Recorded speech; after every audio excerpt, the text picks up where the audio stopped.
Hi everyone, welcome back to my channel, or welcome to my channel if you're new here. I am going to be showing you a tutorial on how I did my makeup for the crow. So if you'd like to see how I did this, just keep on watching.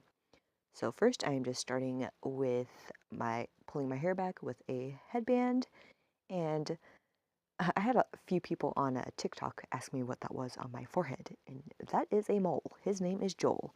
So just to clarify that in case anyone was wondering. So I first went in with the Mehron Clown White cream paint, and I just buffed that all over my face using a foundation brush. And now if you look at pictures of the crow, aka Eric Draven, aka Brandon Lee, um, he only has his face painted white. And it's not really like a super duper opaque white either, so I wanted to make sure I didn't make it too white. And his neck is not necessarily white in any of the pictures I was able to see, and not really in the movie that I could tell anyway. So I just decided to do just with the face, and then I set all of that cream paint with the Studio Makeup translucent setting powder. And then he has some pretty dark black brows, so I just went in with the Pretty Vulgar, the ink gel liner, and used that to fill in my brows and make them a little thicker and more full.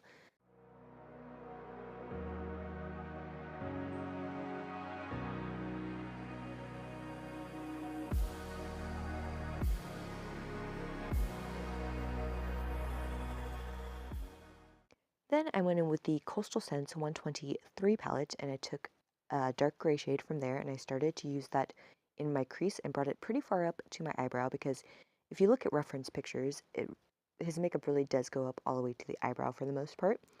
And I'm using that as my transition shade for the black that I'm going to be using in a little bit. And I did bring that all the way toward the inner corner of my eye because his makeup goes all around his eye. It doesn't like have like a, you know, a blank space in the inner corner or anything like that. So I'm just first doing on the top part of the eye in the crease, and then I am going to be running that same gray shade along the bottom part of my eye and just connecting it to the top part.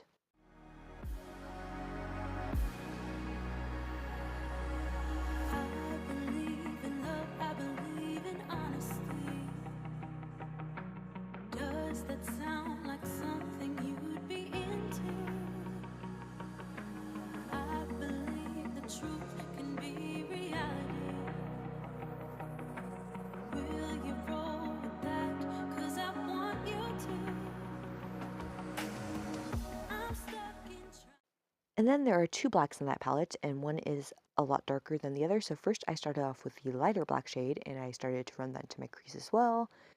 Not quite as far up as the gray or as down on the under eye area. Oh my goodness. Here I go, I can't speak again. But I wanted to let a little bit of that gray just peek through, but not too much, just a very, very small amount.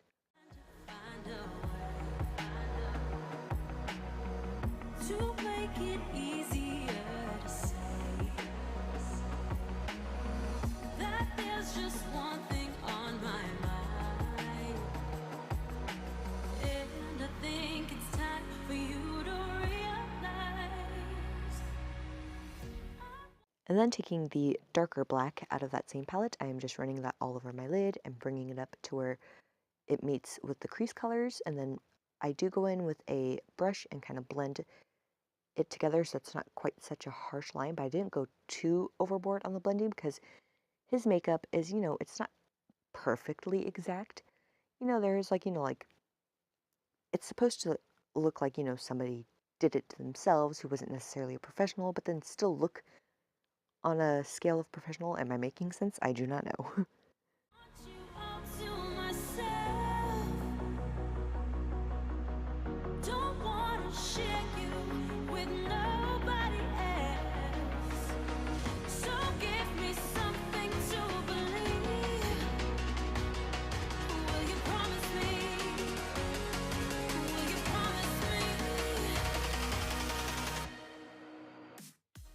And then I also ran that blacker black color, that darker black color on my lower lash line as well.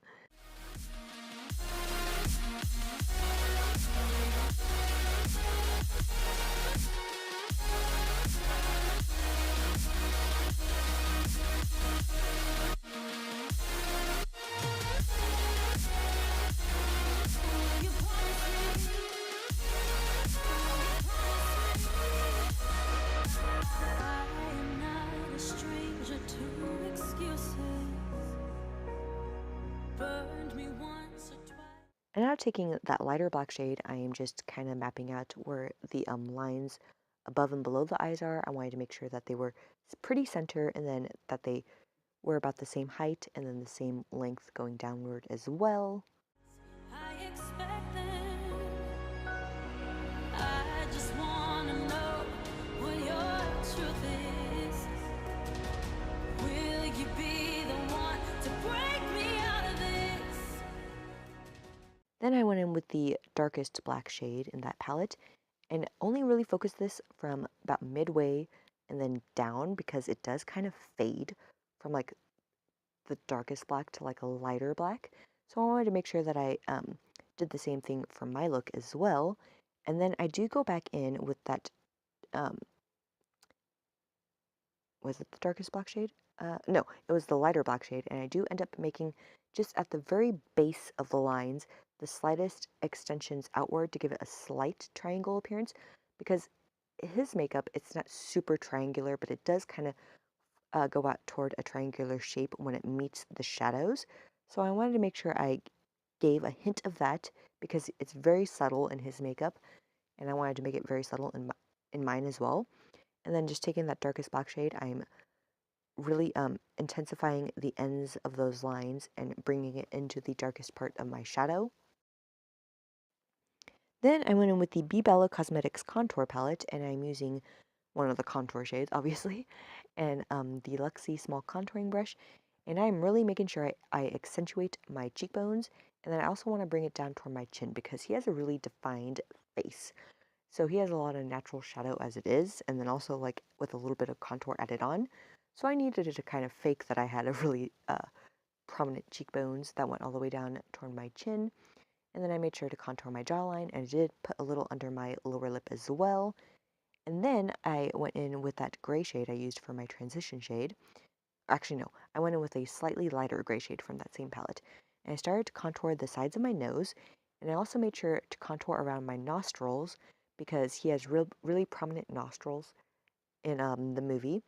And I also made sure to do what do they call those? Frown lines? I think those are your frown lines. Like, you kind of like squint your eyebrows together to where it kind of like shows you where the lines are. And I threw some of that gray in there, and then I went in with some of that lighter black shade and right where the deepest parts of those little crevices are and blended it out with a brush. Sorry, I am talking really fast because this is all rushed right here. And then I went in with that gray shade and I just added some of that along my contour. I didn't use that as far up as the brown because I just wanted it to have like more of the gray focused right along the sharpest edges of the contour just to really give a little more depth and dimension.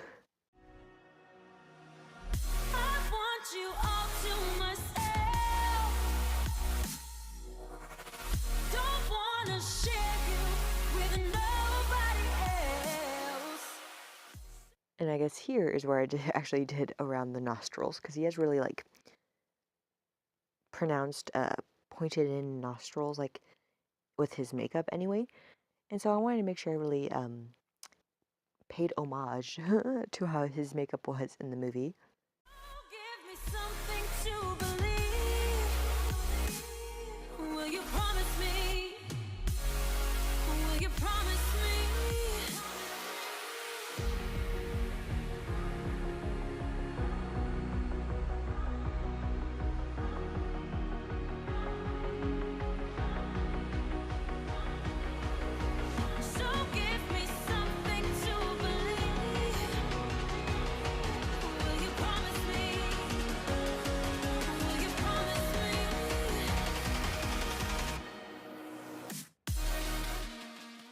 Then for lips, I went in with the Wet n Wild Liquid Catsuit lipstick in the shade Widow's Peak, and then just ran that all along my lips.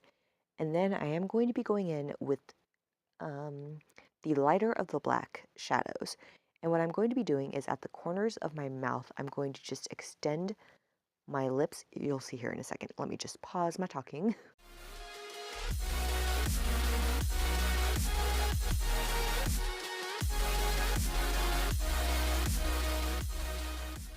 Okay, here it is. So I'm just extending my upper lip and my lower lip outward together in like a straight line, almost like a clown mouth, and then I start to angle it upward. After I make sure both sides look even, because I don't want to extend it out too far because it doesn't go out too far before it starts to curve upward. So I made sure both sides were even and then connected really well with the lipstick, and then I start to angle it upwards, and you don't want to go too far, and then you don't want to go like not far enough. Just look at a reference photo, obviously, to make sure that you go to what looks good on your face, and you don't want to go too off the script from his makeup in the movie unless you want to. I mean, it's completely up to you. And then I just made sure I used some of that darkest black shade right where my lipstick met those extended lines.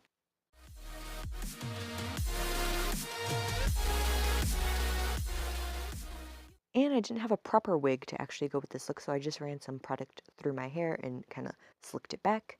And then I just took some more of that gray shade and decided to contour along my temples.